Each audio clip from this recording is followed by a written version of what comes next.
The world my father told me about 50 years ago was a divided world.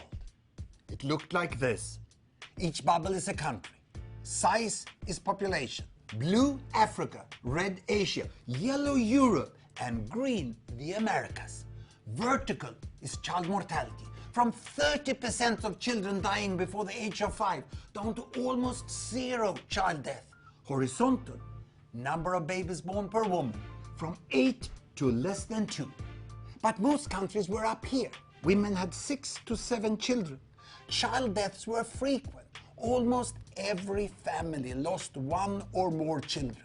In many people's mind, the world still looks like this, developing and developed. But it's a myth, because the world has improved immensely in the last 50 years. Here we go.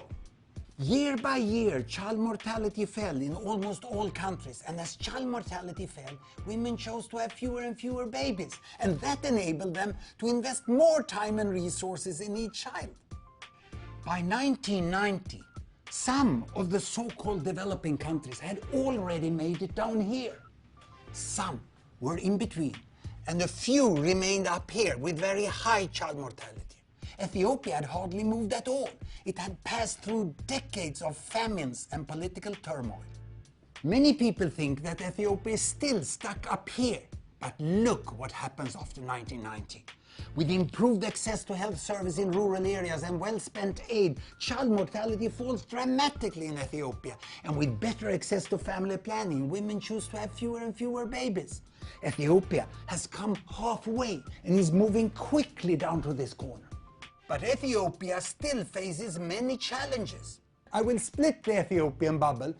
The capital, Addis Ababa, is already down here. But the remote Somali region of Ethiopia still have high child mortality. But most of the regions, 90% of the population, are centered around the average. Most people think that the problems in Africa are unsolvable. But if the poorest countries can just follow the path of Ethiopia, it's fully possible that the world will look like this in 2030. Then there will be no countries left in the box we once called the developing world. But to ensure that that happens, we must measure the progress of countries. It's only by measuring we can cross the river of myths.